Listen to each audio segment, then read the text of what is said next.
Hannah discovered these, when she was living with him in Chicago, they had a farmhouse, and she discovered all these tapes all over the place. And he said, oh yes, I made these tapes for you, because one day you're going to look back and you're going to say, that's me as a little girl, or it's just history for you. And this is your legacy, really.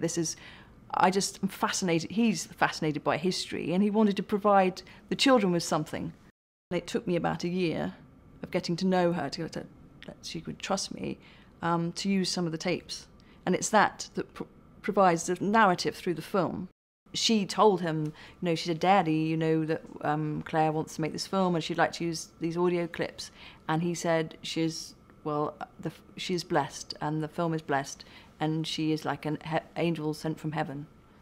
And he was absolutely delighted they were going to be used. He was an absolute joy as a brother. Absolute joy. His brother Rachman just loves him so much. They were together like salt and pepper. In any of the footage of them in Rumble in the Jungle, any of the footage, his brother is by his side. Ali as a lover, I really would go back to what Hannah says about her father, that he needs people like we need air to breathe. He just loves people, and they love him. He's almost like an amoeba. He just absorbs love and gives it back. There's something about him that just touches people.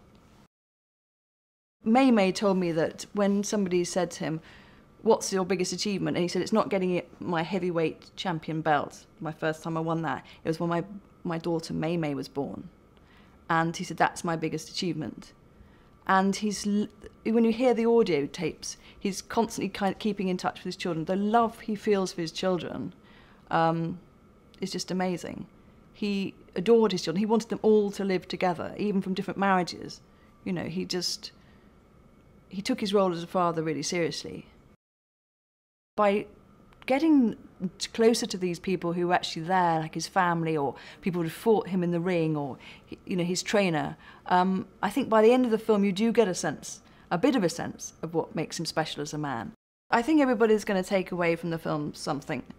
Everyone's different. I mean, he's a complex man, and so to some people he may be like a prophet, and to other people, with his anti-war stance, they may see him as a traitor. But I think what I'd like them to go away with is that he has got an amazing spirit, and a really good spirit, and also he's not just a boxer. He's so complex. And what he did, which I think's so admirable, really, is just he lived the life he wanted to live. He was true to his beliefs, and the huge cost.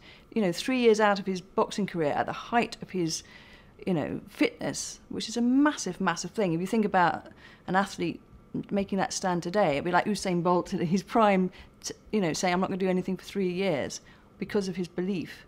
Well, I just think I'd like them to come away to think that he's got a fantastic spirit.